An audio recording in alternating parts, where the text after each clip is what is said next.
전기. 눈에 보이지 않는데 세상 모든 걸 움직이잖아요. 오늘은 이 전기의 비밀을 좀 특별한 방법으로 파헤쳐 보려고 해요. 전문 전기 시험 문제. 이걸 열쇠로 삼아서 그 안에 숨어 있는 핵심 원리들을 하나하나 풀어보는 거죠. 재밌겠죠? 복잡한 기술 시험. 이걸 그냥 시험이라고 생각하면 머리 아프잖아요. 근데 이걸 굳게 닫힌 문이라고 한번 상상해 보세요. 문제들은 그냥 무작위로 흩어져 있는 게 아니에요. 사실은 각각이 그 문을 여는 아주 중요한 열쇠라는 거죠. 자, 저랑 같이 그 문 한번 열어보시죠. 좋습니다. 오늘 우리가 함께 풀어볼 5가지 핵심 코드, 바로 이거예요. 먼저 삼상전력을 어떻게 재는지부터 시작해서 전력, 에너지, 그리고 열의 관계를 알아볼 거고요. 그 다음에 눈에 보이지 않는 자기력의 힘, 그리고 전기가 화학이랑 만났을 때 어떤 일이 벌어지는지, 마지막으로 이 모든 걸 지배하는 힘의 기본 법칙까지 하나씩 차근차근 따라오시면 됩니다. 자, 그럼 첫 번째 열쇠부터 한번 풀어볼까요? 바로 측정에 대한 이야기입니다. 우리 집 전기요금 재는 것보다 훨씬 복잡한 공장이나 큰 빌딩에서 쓰는 엄청난 전력은 도대체 어떻게 정확하게 잴 수 있을까요? 궁금하지 않으세요? 자, 이 문제를 한번 보세요. 전력계가 딱 2개, P1, P2, 값도 각각 200W라고 주어졌어요. 근데 묻는 건 총 부하 전력이거든요. 이게 바로 이 전력계법이라고 하는 굉장히 실용적인 측정 기술의 핵심을 딱 짚어주는 질문인 거죠. 이름이 이 전력계법 하니까 좀 어려워 보이죠? 근데 그 원리는 생각보다 훨씬 간단하고 또 아주 효율적이에요. 보통 생각하면 삼상회로니까 당연히 전력계도 3개가 있어야 할 것 같잖아요. 그쵸? 근데 아니에요. 이 방법을 쓰면 딱 2개만 가지고도 전체 유효 전력을 아주 정확하게 잴 수가 있다는 겁니다. 신기하죠? 계산은 더 말할 것도 없이 간단해요. 화면에 보이는 공식 그대로입니다. 그냥 두 전력계가 읽은 값 P1이랑 P2를 더하면 끝. 다른 복잡한 계산 같은 거 전혀 필요가 없습니다. 자, 그럼 아까 그 문제로 다시 돌아가 보죠.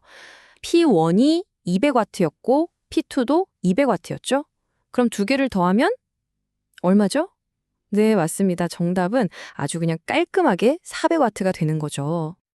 오케이, 이제 전력을 어떻게 재는지는 알았어요. 그럼 이제 그 전기가 실제로 어떤 일을 하는지 한번 들여다볼 차례입니다. 전기가 흐르면서 에너지를 쓰잖아요. 근데 그 결과로 왜 열이 나는 걸까요? 그 관계를 한번 파헤쳐 보겠습니다. 이 문제가 바로 그거예요. 우리가 일상생활에서 정말 많이 헷갈리는 거. 전력이랑 에너지 혹은 전력량이라고도 하죠. 이 두 단어의 차이를 정확하게 아세요? 라고 묻는 겁니다. 이번 기회에 한번 확실하게 정리하고 넘어가죠. 이 둘의 차이 자동차로 비유하면 진짜 쉬워요. 전력은요, 지금 차가 달리는 속도라고 생각하세요. 시속 100km 이런 거요. 그럼 에너지는 뭘까요? 그 속도로 1시간, 2시간 동안 달려서 간 총 이동거리인 셈이죠. 어때? 확 와닿죠?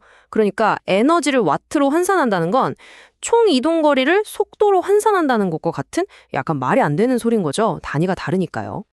전기가 흐르면 열이 나잖아요. 다들 경험해 보셨을 거예요.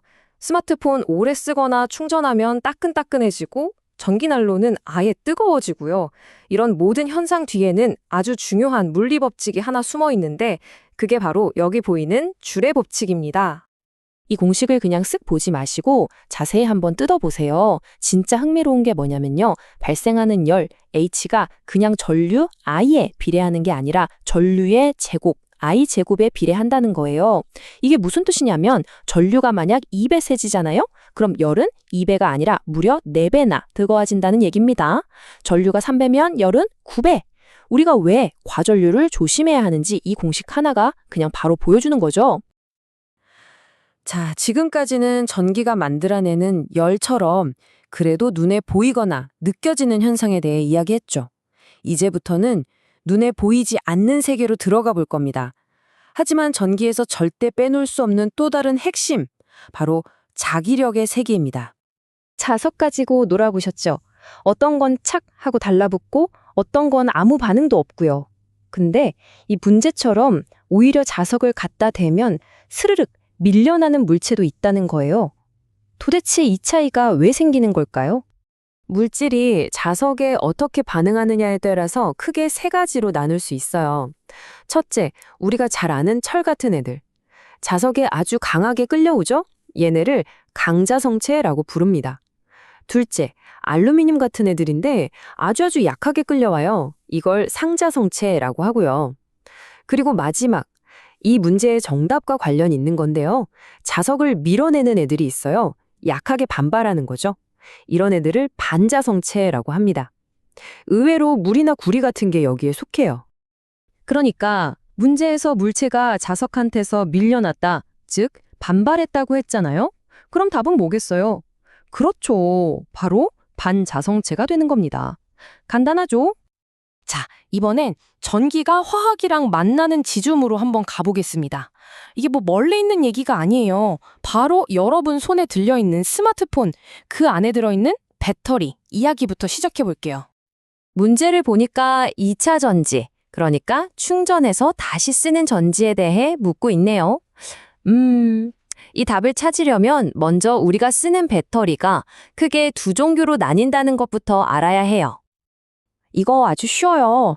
1차 전지는 TV 리모컨에 넣는 건전지처럼 한 번 다 쓰면 버리는 거. 일회용이죠. 반면에 2차 전지는 우리 스마트폰 배터리처럼 충전해서 계속 다시 쓸 수 있는 걸 말하는 겁니다. 재사용이 가능한 거죠.